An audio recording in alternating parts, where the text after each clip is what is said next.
Good morning. Welcome to the Unitarian Universalist Church of Birmingham.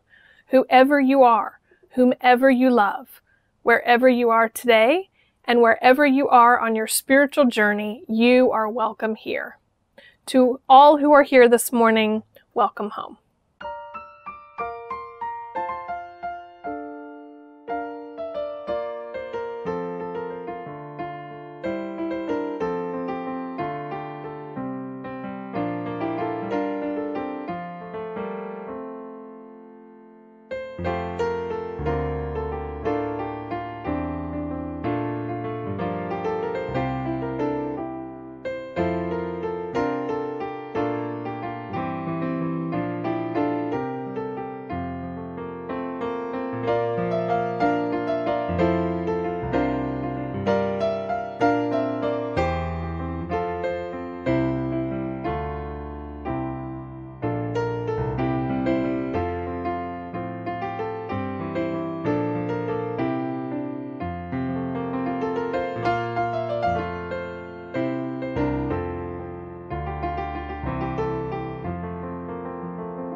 We light this chalice as a symbol of our free faith. We light this chalice to remember the miracle of the oil that lasted for 8 days. We light this chalice to mark the nights of midwinter. We light this chalice as we wait for the sun to return. On this third Sunday of Advent, we share the words of Reverend Erica Hewitt. Advent is a season of waiting, of longing, of expectation. And on this third Sunday of Advent, we light one more candle on our wreath, the candle that symbolizes joy. How is it, you might wonder, that we could celebrate joy when there's so much suffering in the world? Isn't that contradictory? It's an exercise of faith to address the unknown, which can also be called the not yet known. Advent is a season of watchfulness. We listen and keep vigil for the promise of things to come. We speak and sing about the promise of the not yet manifest, as reflected in the words of familiar hymns. O come, Emmanuel. People look east, the time is near. Love the guest is on the way. There's a star in the east, it will lead you. These are the songs of the hopeful, songs of faith. These hymns encourage us to enter and consent to the practice of opening to possibility. Joy is one of the qualities that, if not yet present within us, will come to us in its own time. This light of joy, then, doesn't require that you experience joy now, today, in your immediate surroundings. Instead, it's a reminder to wait for it with faithfulness that overshadows pain and cynicism. May the lighting of this candle bring us patience, grant us faith, and draw us closer to joy. Amen.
Church is supported by those who call our church home and by those who support the efforts of our church to change our world for the better. We share our cash plate every Sunday with organizations whose work reflects UU values to care for marginalized persons, advocate for real and systemic change, defend our environment, and promote justice and equity for all.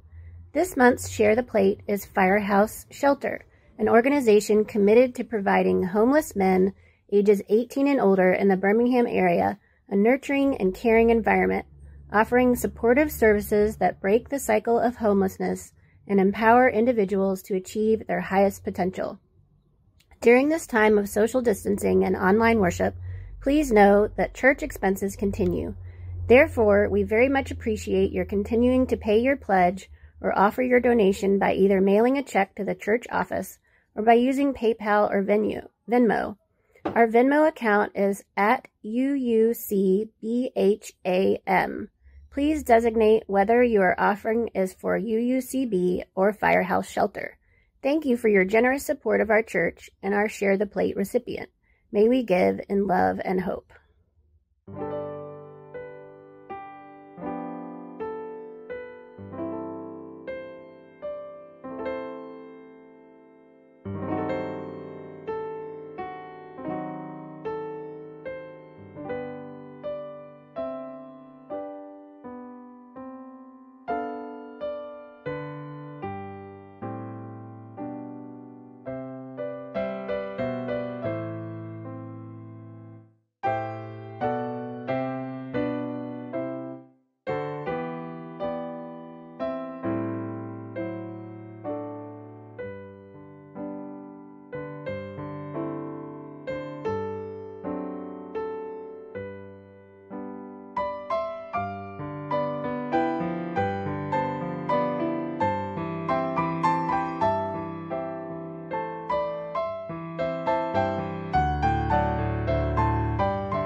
As we enter our meditative space this morning, we have several folks who we need to lift up for your mutual care and concern.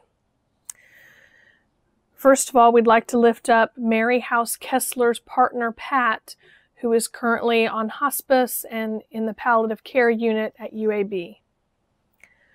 We also lift up Sandra Smith and her mother, Carolyn, and Carolyn recently entered hospice as well. We lift up Deborah Burrell and her mother, Nancy, who has also entered hospice recently. We lift up Mitch Bolton, who recently lost his mother. Please keep all of these folks in your hearts and minds this week, and please consult the church directory for their addresses and phone numbers as you wish to reach out and express your loving concern. We also lift up Kyron and Josh. Kyron is a former student of mine who is fostering Josh, a teenager. They are facing some challenges right now, so please keep them in your thoughts and prayers this week.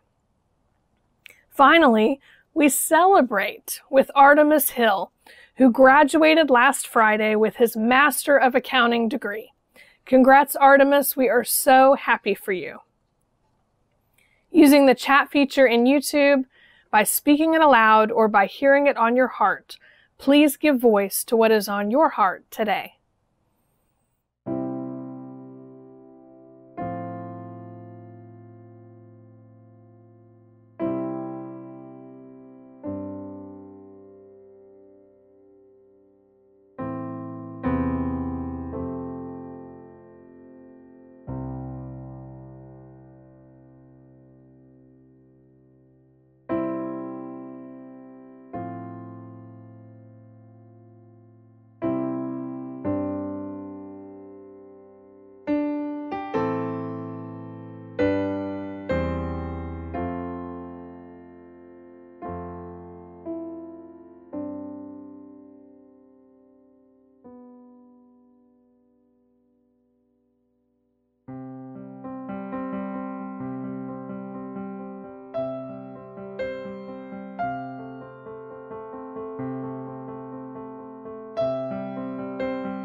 Please join me in a spoken meditation followed by a moment of silence. Today's spoken meditation was written by Samuel Trumbore. In this time of long nights and short days, let us seek the light within by contemplating through our mind's eye the image of a candle flame. Notice how the soft, quiet, and gentle flame tamely rises from the wick. Yet just by touching a dry twig, it has the power to become a raging bonfire to light up the night. Let that little candle flame be your friend this morning. Allow it to quiet your mind as you attentively watch its flickering glow. Allow it to calm your mind in a way that brings a stillness that can light up the interior of your being, that can help you find the wellspring of your feelings.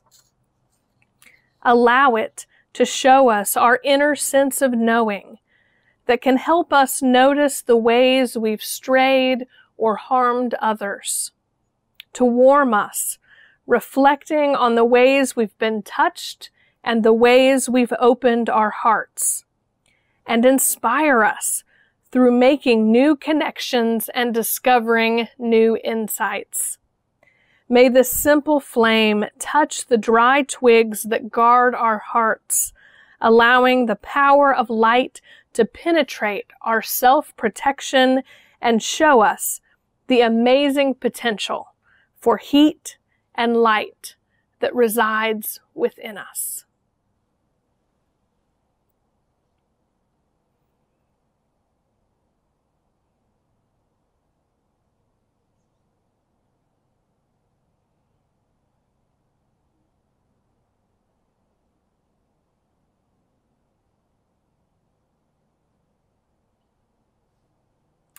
Blessed be.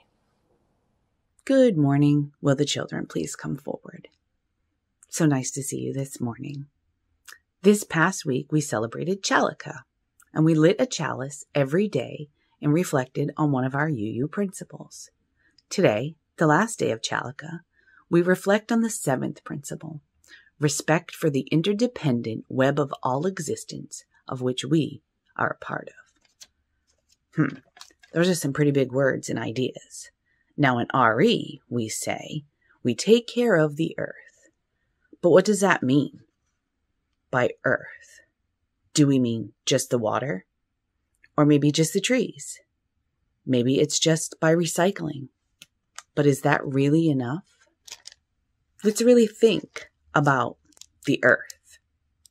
Is the earth the people, the animals, the rivers, the oceans or mountains, oxygen, plants, seeds?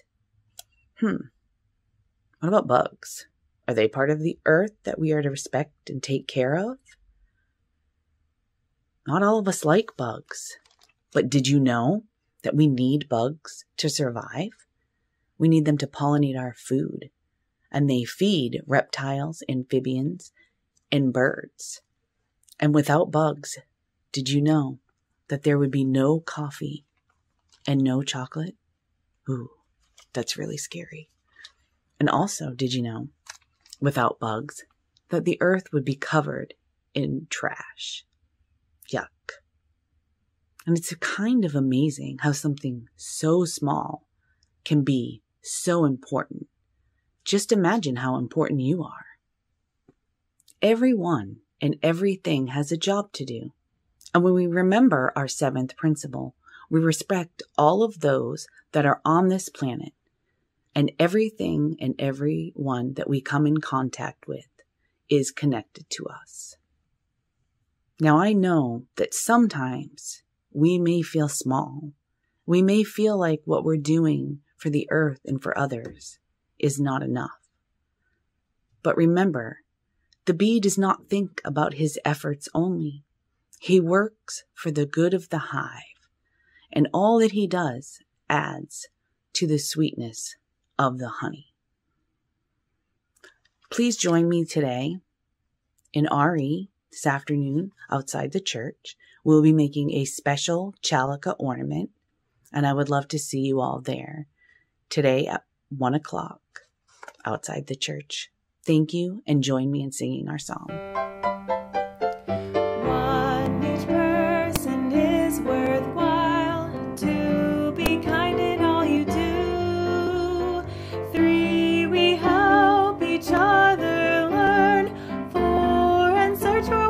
True. 5, all people get a vote. 6, build a just and peaceful world. 7, we take care of the earth. That will bring us back to me and you too.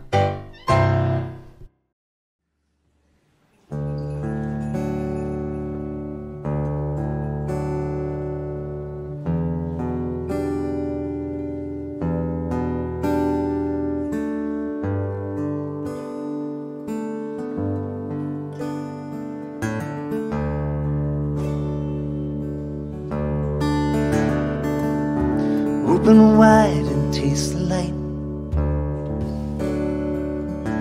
falling from the stars tonight.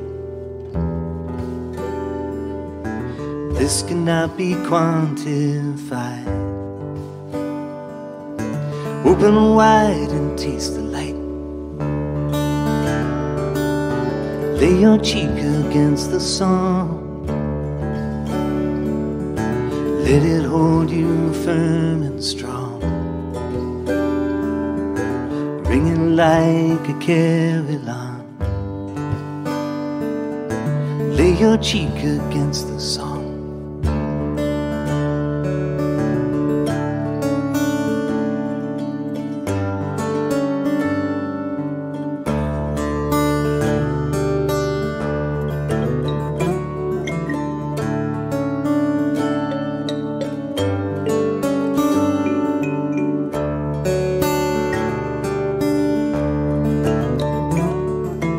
Feel the heartbeat of the drum.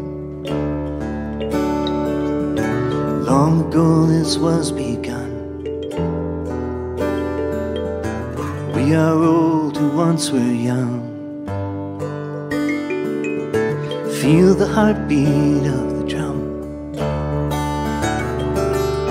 Drink the notes like drops of wine. Warming spirits, slowing time,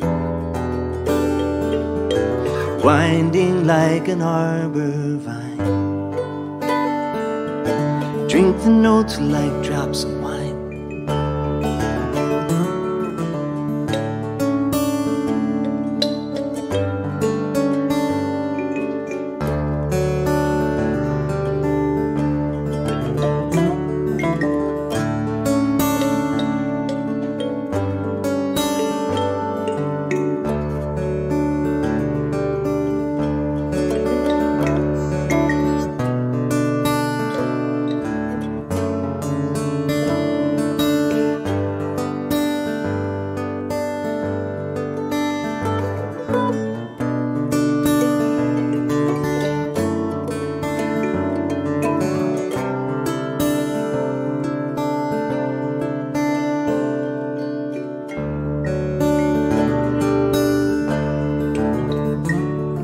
Standing in this circle here, kindred spirits gathered near. On my cheek a sacred tear. Standing in this circle here, open wide and taste the light, falling from the stars tonight. This cannot be quantified. Open wide and taste the light.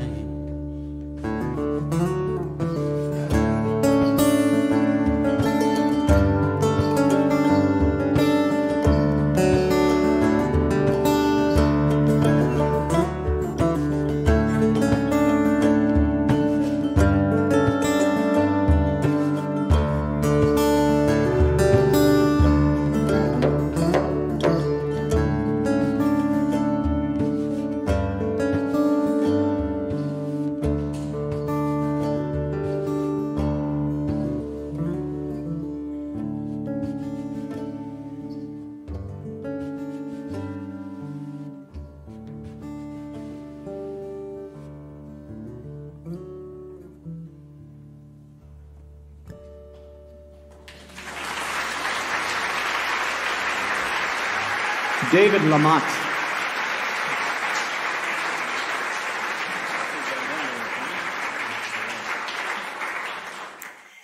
Even before we feasted in November, social media was in a frenzy over its usual December complaints.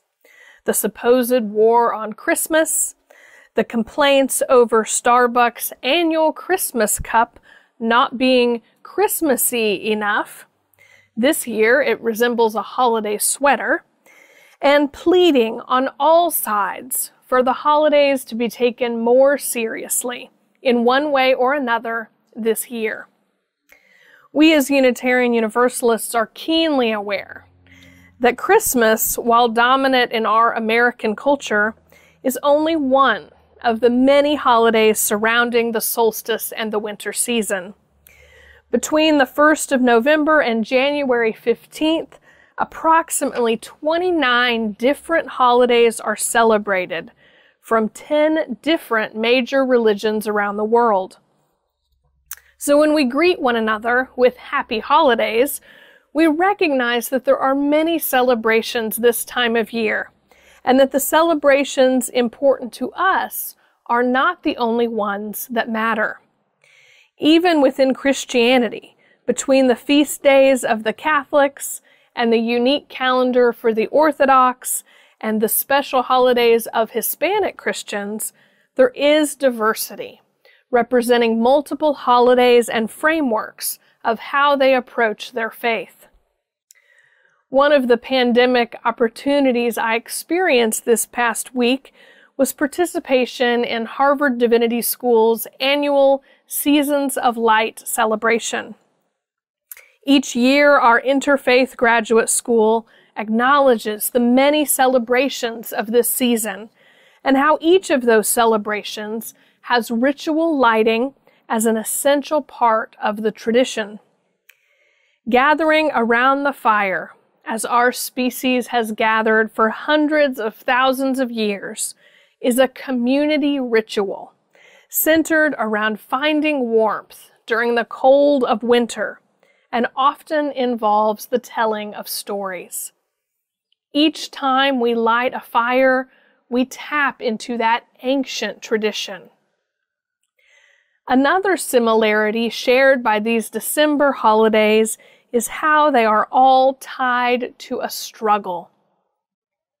Hanukkah, the Festival of Lights, began in the 2nd century before the Common Era, when the Greek Empire sought to impose its culture and religion on the Jewish people.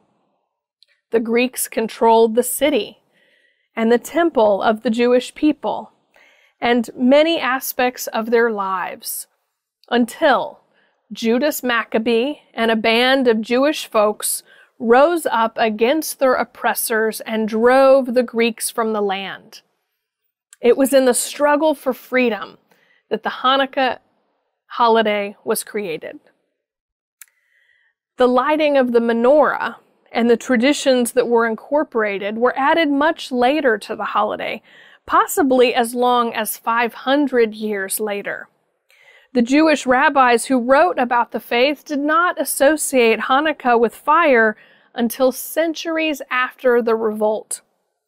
And Hanukkah, as it developed, was controversial, since some rabbis believed the lighting of the menorah was an adaptation of pagan religious practice, and since its description was not found in the Hebrew Scriptures.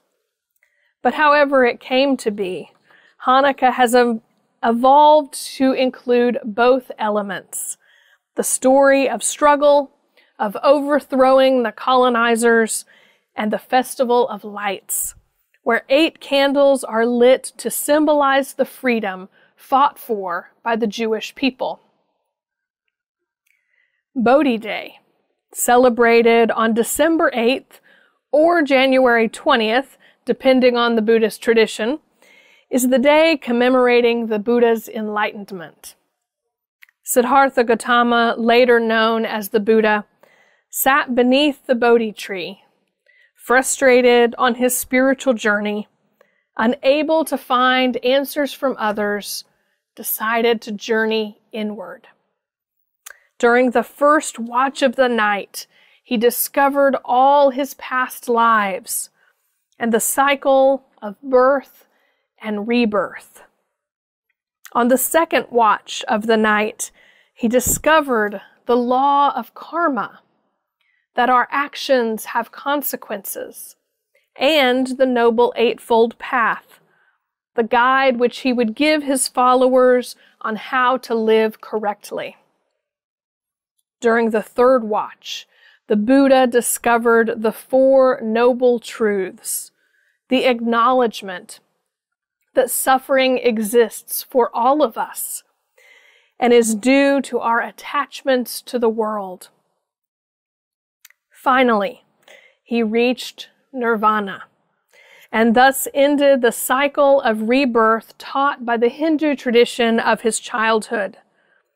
When the sun rose, he became the Buddha, the enlightened one.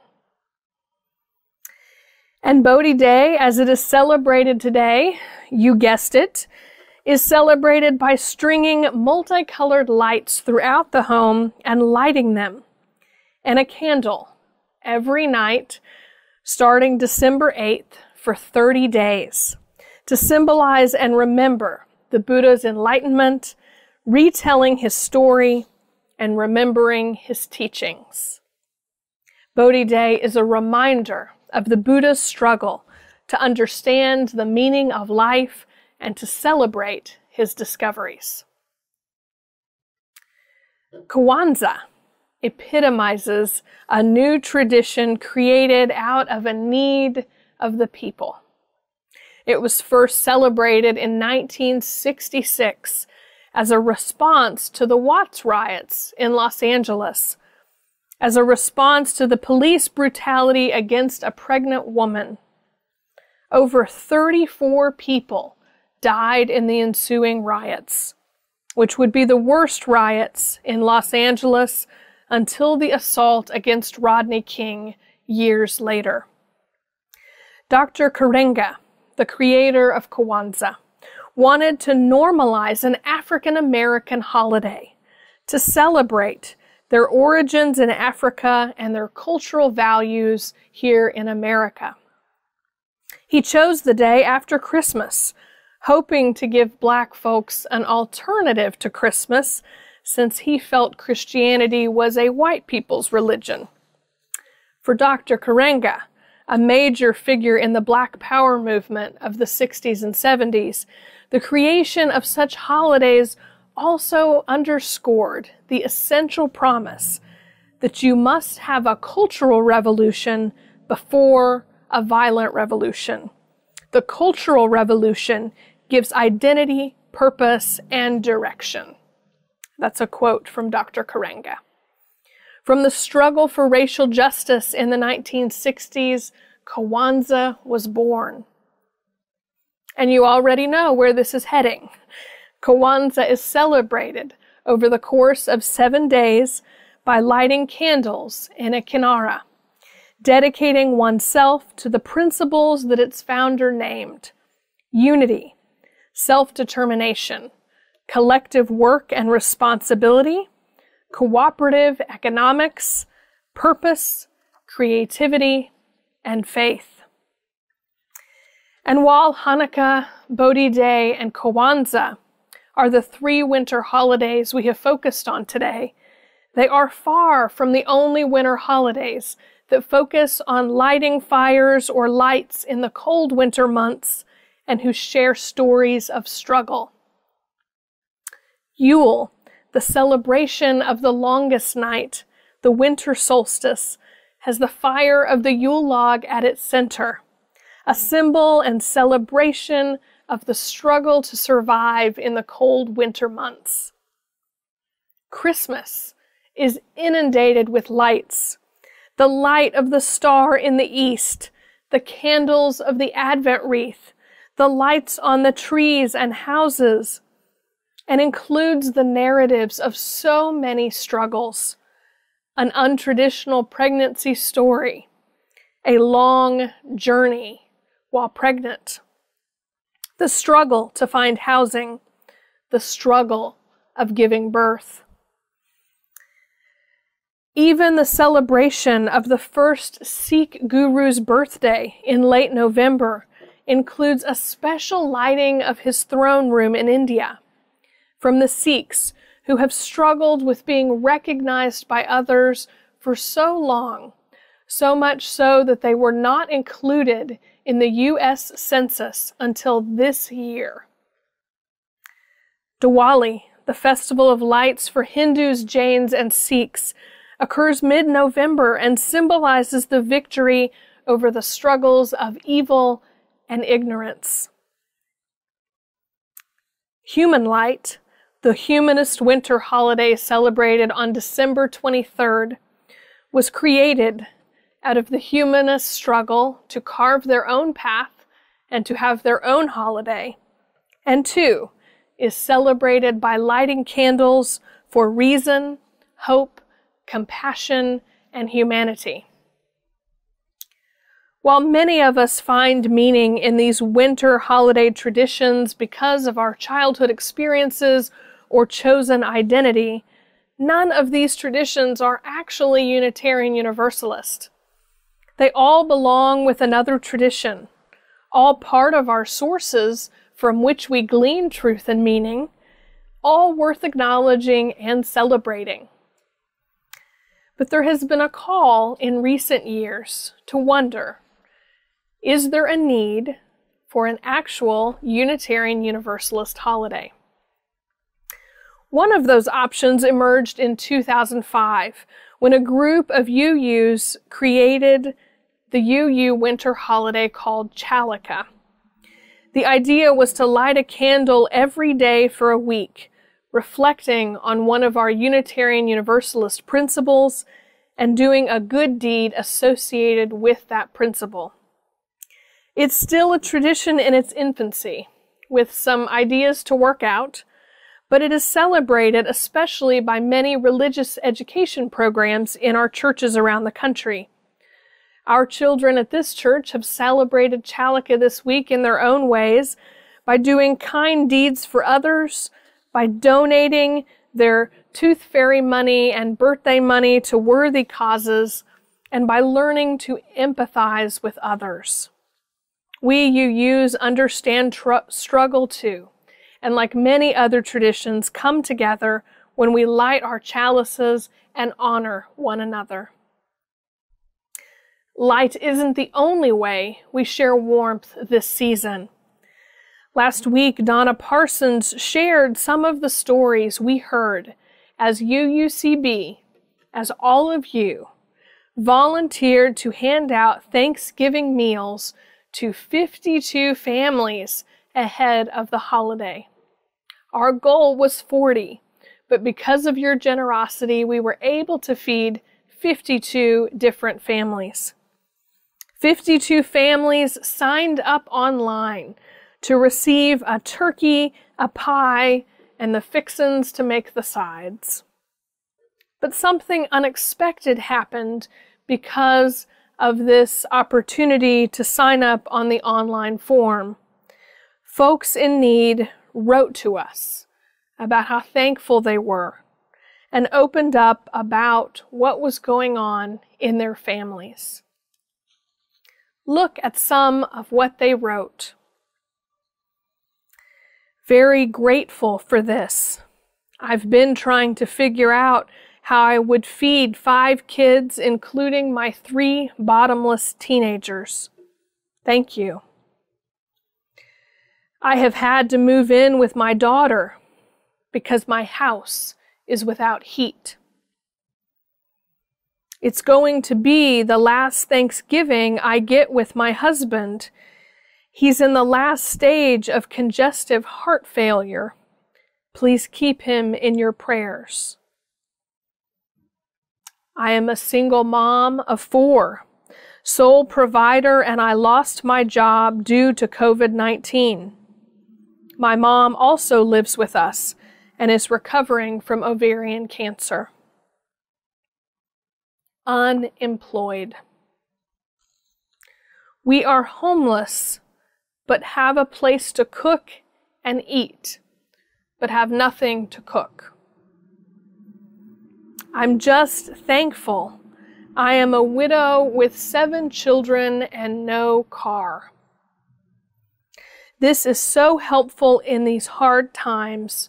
I'm so thankful. Because of these messages, because it was so real to us to hear these stories of these families firsthand, how the pandemic has complicated their lives while many of the normal supports are not available because they don't have COVID-safe means of distribution, folks in our church wanted to step up and help again. With a limited time frame and COVID complications, we remembered what a joy it was to have a stocking on Christmas morning. Did you have a stocking? What did you hope for in that stocking? Our UUCB stocking drive already has 60 children signed up for stockings filled with little treasures with a growing waiting list. Stockings, yet another symbol of warmth during these cold months, and in this time, a symbol of hope. I hope you'll go to our donation page at bit.ly/UUCB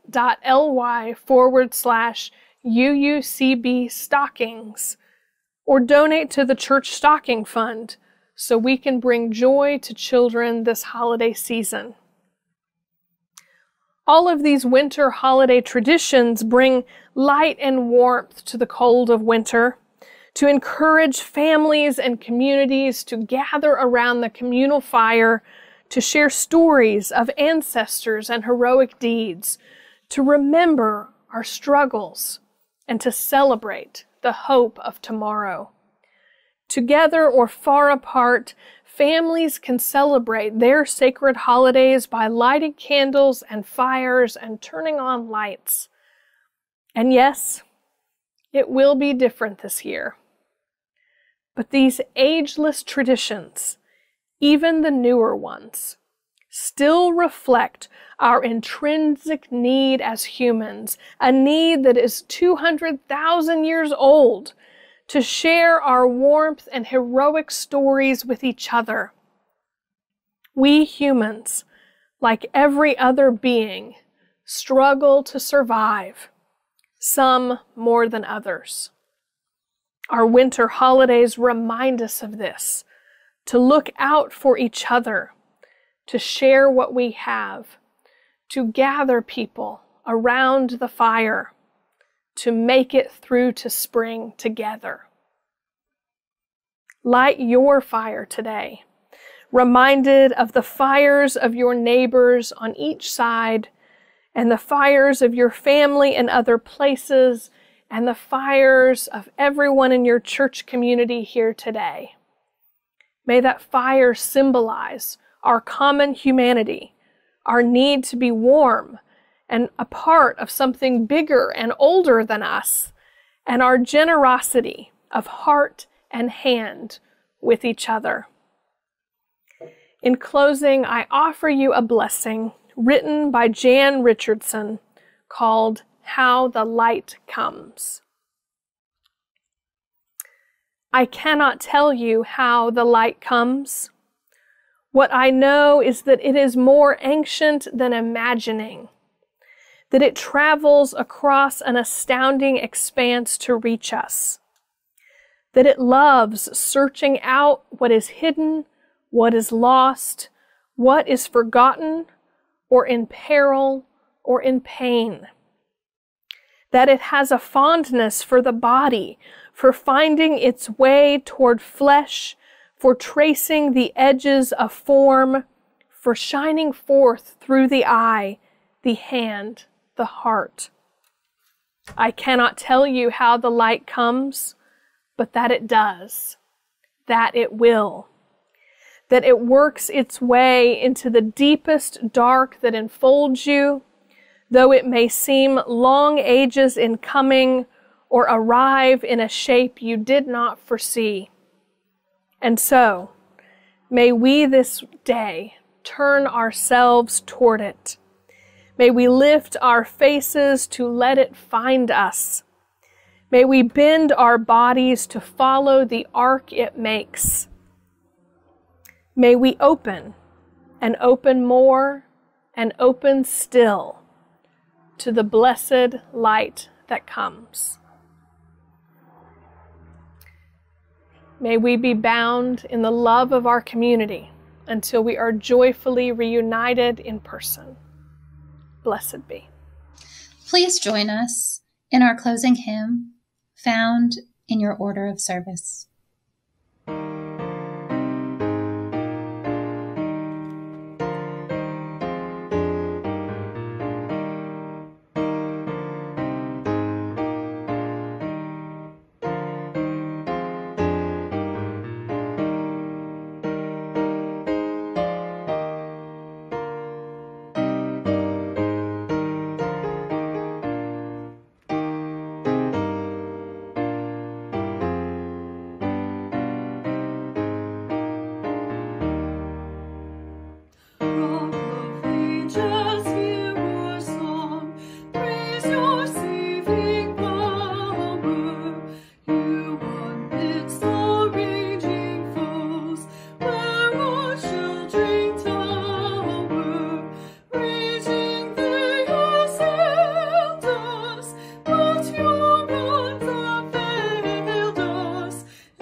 extinguish our chalice today, a light which represents our childhood traditions, our evolving beliefs, and our present reality.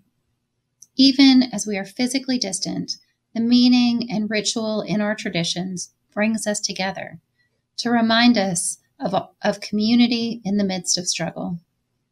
Let us remember the power of symbols and the love which unites us all.